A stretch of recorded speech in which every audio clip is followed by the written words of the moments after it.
लाडक्या बहिणींसाठी संक्रांत निमित्ताने मुख्यमंत्री श्री देवेंद्र फडणवीस साहेब यांनी एक गोड बातमी देत लाडकी बहीण योजनेच्या 7व्या हप्त्याची गुड न्यूज दिलेली आहे। लाडक्या बहिणींना आजपासून म्हणजेच 14 जानेवारी मंगळवार संध्याकाळी 6 वाजेपासून पुढील 3 दिवस लाडकी बहीण योजनेच्या 7व्या हप्त्याचे 2100 रुपये लाडक्या बहिणींच्या बँक खात्यात जमा करण्याची प्रोसेस ही सुरू होणार आहे। हे संक्रांती निमित्ताने बहिणींना खूप मोठे गिफ्ट असणार आहे। डिसेंबर महिन्याचा 6वा हप्ता हा लाखो पात्र महिलांच्या खात्यात 24 डिसेंबर ते 27 डिसेंबर दरम्यान जमा करण्यात आला। गेल्या वर्षी देखील लाडकी बहीण योजनेचे असंख्य महिलांच्या खात्यावरती दरमहा 1500 रुपये जमा झाले।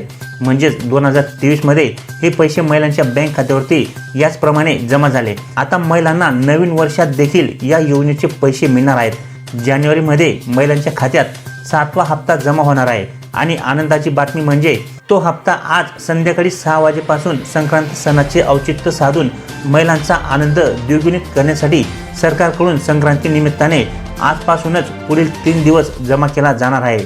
कारण की मित्रांनो, आपल्याला सगळ्यांनाच माहीत आहे की लाडकी बहीण योजनेचा जो काही हप्ता असतो तो एका दिवसामध्ये सर्वच लाभार्थ्यांच्या बँक खात्यावरती जमा केला जात नाही। तो टप्प्याटप्प्याने महिलांच्या बँक खात्यावरती 3 दिवसात जमा केला जातो। त्यामुळे लाडकी बहीण योजनेचा 7वा हप्ता जो काही आहे तो आजपासून सुरू होऊन पुढील 3 दिवस महिलांच्या बँक खात्यावरती जमा होणार आहे। परंतु जर तुमचे खाते या 8 बँकांमध्ये असेल तर आजच पहिल्याच दिवशी तुमच्या बँक खात्यावरती पैसे जमा होतील। कुठलीही अडचण तुम्हाला या ठिकाणी पैसे जमा होण्यासाठी येणार नाही। आणि जर तुमचे या बँकांमध्ये खाते नसेल तर पुढील 2 दिवसात तुमचे पैसे जमा होतील। आज कोणत्या बँकांमध्ये पैसे जमा होतील त्या बँकांची लिस्ट देखील आलेली आहे, ती आपण या ठिकाणी पाहणार आहोत। परंतु मित्रांनो, 60 लाख महिला अशा देखील आहेत ज्यांना 7वा हप्ता मिळणार नाही आणि आता इथून पुढचे लाडकी बहीण योजनेचे हप्ते देखील त्यांना मिळणार नाहीत। सोबतच त्यांना अगोदर मिळालेल्या हप्त्यांची देखील या ठिकाणी वसुली केली जाणार आहे। अशा प्रकारची माहिती या ठिकाणी समोर आलेली आहे।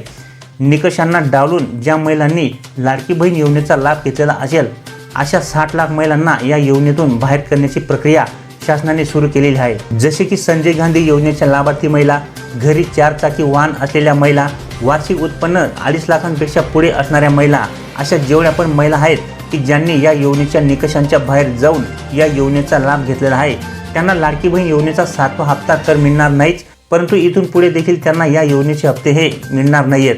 सोबतच अगोदर जर त्यांना या योजनेचे हप्ते मिळाले असतील तर कदाचित त्यांची देखील या ठिकाणी सरकारकडून वसुलीही केली जाईल।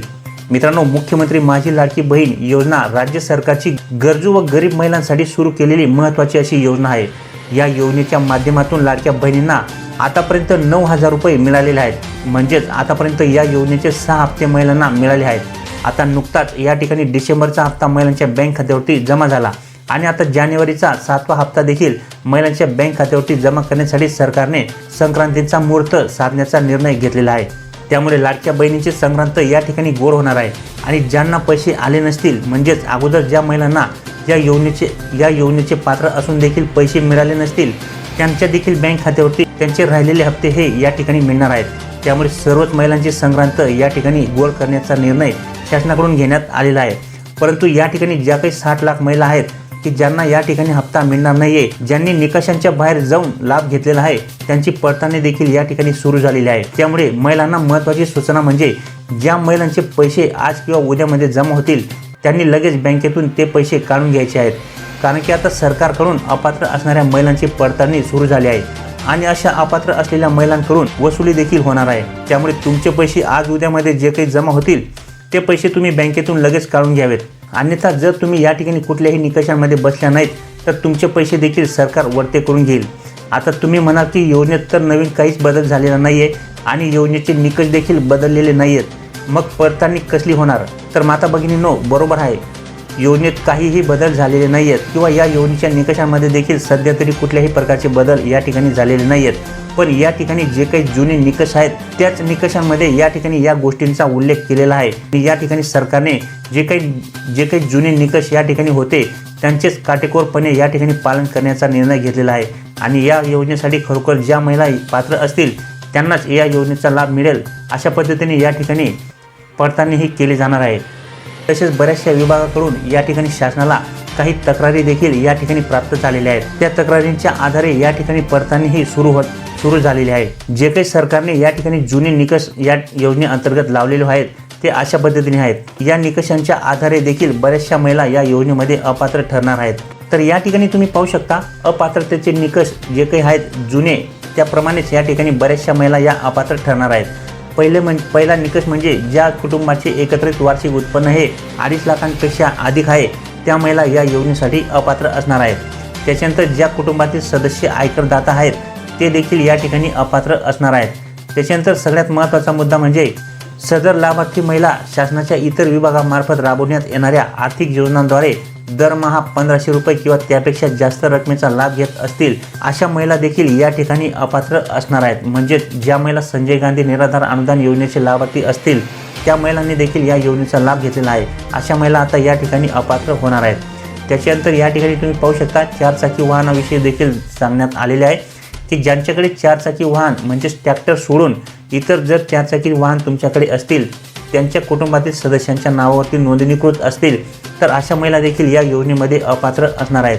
अशा पद्धतीने या ठिकाणी जुनेच अपात्रतेचे निकष आहेत आणि या निकषांना डावलून बऱ्याचशा महिलांनी या योजनेचा लाभ देखील घेतलेला आहे। त्यामुळे अशा बऱ्याचशा महिला या योजनेतून कमी होणार आहेत। तर आता आपण या ठिकाणी जाणून घेऊया की कोणत्या अशा 8 बँका आहेत की ज्यांच्यामध्ये आज लाडक्या बहिणींना पैसे हे जमा होणार आहेत आणि आजपासून पुढील 3 दिवस लाडक्या बहिणीच्या बँक खात्यावरती 7व्या हप्त्याचे पैसे हे जमा होणार आहेत। तर पहिली जी बँक आहे मित्रांनो ती आहे पोस्ट पेमेंट बँक। होय मित्रांनो, पोस्ट पेमेंट बँकेमध्ये जेवढ्या पण महिलांचे खाते असेल त्या सर्व महिलांना या ठिकाणी लाडकी बहीण योजनेचे 7वा हप्ता जमा होण्यासाठी कुठल्याही प्रकारे तुम्हाला अडचण ही येणार नाही आहे। त्याच्यानंतर दुसरी जी बँक आहे मित्रांनो ती आहे bank of Maharashtra. Bank of Maharashtra ही महाराष्ट्राची एक प्रमुख बँक आहे। या बँकेत देखील बऱ्याचशा महिलांचे आपले लाडकी बहीण योजनेचे खाते आहे। या बँकेत खाते असणाऱ्या महिलांना देखील आज लाडकी बहीण योजनेचे पैसे हे जमा होणार आहेत। त्याच्यानंतर भारतीय स्टेट बँक ऑफ इंडिया जिला आपण SBI असे देखील म्हणतो, ही बँक देखील भारतातील सर्वात मोठी अशी बँक आहे। या बँकेमध्ये बऱ्याचशा महिलांचे लाडकी बहीण योजनेचे खाते हे ओपन केलेले आहे। तर या बँकेमध्ये देखील तुमचे खाते असेल तर पैसे जमा होण्यासाठी तुम्हाला देखील काही अडचणी येणार नाही आहे।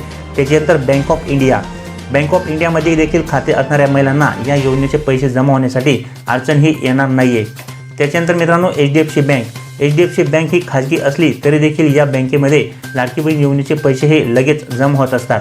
त्यामुळे या बँकेमध्ये खाते असणाऱ्या महिलांना देखील पैसे हे जमा होणार आहेत। त्याच्यानंतर बँक ऑफ बडोदामध्ये खाते असणाऱ्या महिलांना देखील पैसे हे जमा होतील। त्याच्यानंतर सेंट्रल बँक ऑफ इंडियामध्ये देखील ज्या महिलांचे खाते असेल अशा महिलांना देखील लाडकी बहीण योजनेचे पैसे जमा होण्यासाठी कुठल्याही प्रकारे या ठिकाणी अडचण ही येणार नाही आहे। त्याच्यानंतर मित्रांनो या ठिकाणी इंडियन बँकेमध्ये देखील बऱ्याचशा महिलांचे खाते आहे। या बँकेमध्ये खाते असणाऱ्या महिलांना देखील कुठल्याही प्रकारे पैसे जमा होण्यासाठी अडचण ही येणार नाही आहे। परंतु मित्रांनो बऱ्याचशा महिलांचे पैसे जमा होऊन देखील बऱ्याचशा बँकांकडून या ठिकाणी पैसे जमा होण्याबाबतचा SMS मोबाईलवरती जात नाही। तो मेसेज या ठिकाणी उशिराने जातो किंवा काही वेळेस टेक्निकल इश्यू असल्यामुळे मेसेजच येत नाही। त्यामुळे बऱ्याचशा महिलांना असे वाटते की या ठिकाणी आमचे पैसे अजून जमा झालेले नाही आहेत। तर अशा कंडिशनमध्ये तुम्ही स्वतः बँकेमध्ये जाऊन या ठिकाणी चेक करून घ्यायचे आहे की तुमचे पैसे जमा झाले किंवा नाही। त्याच्यानंतर अजूनही बऱ्याचशा बँका आहेत मित्रांनो ज्यांचे पैसे या ठिकाणी जमा होण्यासाठी कुठल्याही प्रकारे अडचण ही येणार नाही आहे। तर अशा पद्धतीने मित्रांनो शासनाकडून लाडक्या बहिणींना संक्रांत निमित्त गोड भेट ही देण्यात आलेली आहे आणि आजपासून पुढील 3 दिवसांमध्ये लाडक्या बहिणीच्या बँक खात्यावरती लाडकी बहीण योजनेच्या 7व्या हप्त्याचे पैसे हे जमा होणार आहेत।